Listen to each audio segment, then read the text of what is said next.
विद्यार्थियों, आज हम कक्षा 5वीं विषय हिंदी व्याकरण हम पढ़ने जा रहे हैं। आज हमारा विषय है उपसर्ग और प्रत्यय।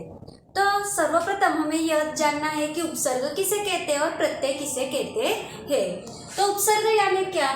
तो यहाँ पे देखो कुछ शब्द मैंने लिखे हैं, जैसे परदेश तथा स्वदेश, ये दोनों शब्द मैंने लिखे हैं और दोनों शब्द में क्या आया है, तो देश यह शब्द का प्रयोग हुआ है, लेकिन पर या स्वर लगने से उनका अर्थ क्या होता है, बदल जाता है। जैसे देखिए कि यह देश शब्द है, उससे मैंने क्या लगाया, पर शब्द लगाया, और ये देश शब्द है, उससे मैंने क्या लगाया, स्व लगाया, तो इनका अर्थ क्या हो गया, बदल गया। परदेश बोला तो विदेश हो गया और स्वदेश बोला तो अपना देश, दोनों का अर्थ क्या हो गया, बदल गया।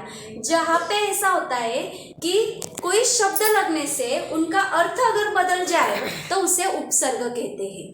तो अब उपसर्ग की हम परिभाषा देखते हैं। तो उपसर्ग यानी क्या, तो जो शब्द उस शब्द के आरंभ में जुड़ते हैं और मूल शब्द के अर्थ को बदल देते हैं अथवा उनमें विशेषता लाते हैं, उन शब्दांशों को उपसर्ग कहते हैं। म्हणजे अगर वो आरंभ में जुड़ जाए और जो मूल शब्द है उसका अगर अर्थ ही बदल जाए, जैसे ये देश शब्द है, उसके आरंभ में क्या लग गया, पर लग गया, और यहाँ पे देश शब्द के आरंभ में क्या लग गया, स्व लग गया, तो उनका अर्थ क्या हो गया, बदल गया। जब ऐसा अर्थ बदल जाता है या फिर कोई शब्द लगने से उसमें विशेषता आती है, तो ऐसे जो शब्दांश होते हैं उनको हम क्या कहते हैं, उपसर्ग कहते हैं। अब देखो मैंने यहाँ पे कुछ शब्द लिखे हैं, जैसे देखो ये उपसर्ग वाले शब्द है, ये मूल शब्द है और ये नया शब्द हमने बना के रखा। जैसे कि अब हमने रिक्त या मूल शब्द लिया, रिक्त या शब्द को अति या उपसर्ग हमने लगाया।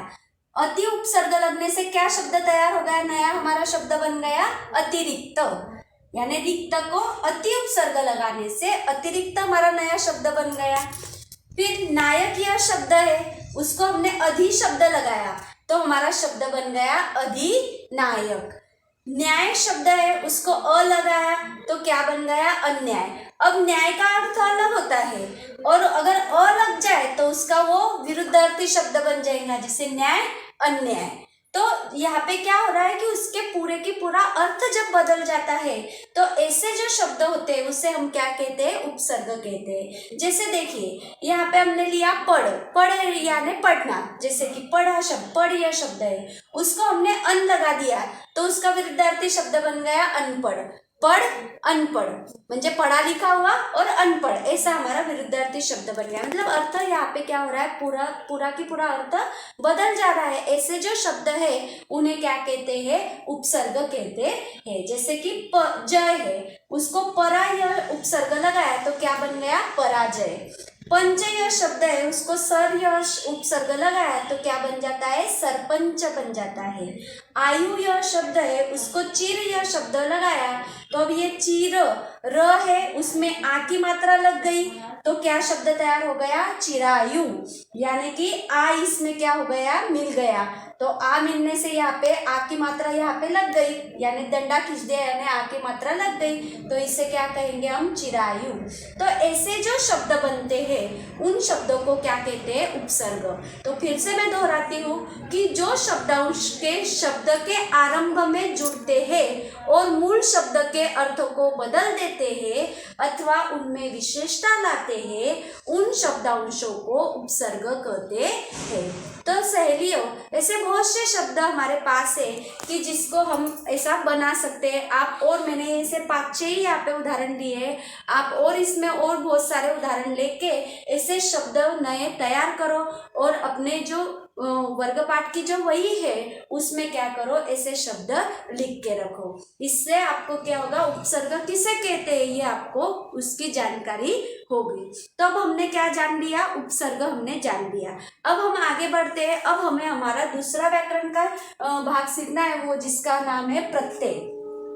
अब प्रत्यय यानी क्या, तो कुछ शब्दांश शब्द के अंत में लगते हैं। अब यहाँ पे क्या था, प्रारंभ में लगते हैं, और यहाँ पे क्या है, अंत में लगते हैं, और शब्दों को अर्थ बदल देते हैं। उन शब्दांशों को अपना अर्थ नहीं होता है, न उन्हें स्वतंत्र रूप से प्रयुक्त किया जाता है, उन शब्दों को प्रत्यय कहते हैं। म्हणजे ऐसे शब्द लगते हैं कि जिसका स्वतंत्र कुछ भी अर्थ होता नहीं है, वो उसका अपना स्वतंत्र ऐसा अर्थ नहीं है। ऐसे अंत में जो हम शब्द लगाएंगे उन शब्दों को क्या कहते हैं, प्रत्यय कहते हैं। उपसर्ग और प्रत्यय में यही फर्क है कि उपसर्ग यानी जो शुरुआत में लगते हैं, आरंभ में जो लगते हैं उसको उपसर्ग कहते हैं, और प्रत्यय यानी जो अंत में लगते हैं उनको प्रत्यय कहते हैं। और प्रत्यय लगने वाला जो शब्द रहेगा, जो शब्द हम प्रत्यय के रूप में लेने वाले हैं, उसका स्वतंत्र रूप से कोई अर्थ नहीं होता है। अगर वो नुस्ता स्वतंत्र लगा दो तो उसका कोई अर्थ नहीं। ऐसा जो शब्द है उसे हम क्या कहते हैं, प्रत्यय कहते हैं। जैसे कि अब मैं आपको यहाँ पे बताने जा रही हूँ, जैसा मैंने ता यह प्रत्यय लिया, ता ये मैंने प्रत्यय लिया, और मानव यह मूल शब्द है, मानव यह मूल शब्द है, उसको ता यह प्रत्यय मैंने लगा दिया तो क्या बन जाएगा, मानवता। यह प्रत्यय हमारा बन जाएगा। मतलब यह हमने क्या किया, आखिरी में उसको लगा दिया तो उसे क्या कहेंगे हम, मानवता। अब ता नुस्ता लिया तो वो शब्द का कुछ अर्थ रहेगा क्या, मानव का तो अर्थ आपको पता है कि मानव इंसान है, पर ता ऐसा सिंगल शब्द लिया तो उसका कोई अर्थ रहने वाला नहीं है, और उससे नया शब्द मतलब लगाया बनाया तो क्या हो जाएगा, मानवता यह शब्द बन जाएगा। तो मानवता को मात्र अर्थ रहने वाला है। तो ऐसे हम कुछ प्रत्यय वाले शब्द अब देखते हैं। जैसे देखो यहाँ पे मूल शब्द लिया मैंने जादू, और प्रत्यय लगा दिया गर। जादू में क्या मिला दिया, गर यह शब्द मिला दिया तो क्या बन गया, जादूगर। ठीक है। वैसे ही पालन और उसको हार यह प्रत्यय लगाया तो क्या बन गया, पालनहार। अब नुस्ता हार शब्द लिया तो जल्दी उसका अर्थ आपको मालूम नहीं होगा, गर शब्द का अर्थ स्वतंत्र अर्थ नहीं रहेगा, पर जब वो दूसरे शब्द में मिल जाता है तो उसका पालनहार मतलब जो अपना पालन करता है वह, ऐसा यह प्रत्यय लगाने के बाद में शब्द बन जाएगा। जैसे बुद्धि यह शब्द है, उसको मान यह शब्द लगा दिया, प्रत्यय लगा दिया तो क्या बन गया, बुद्धिमान।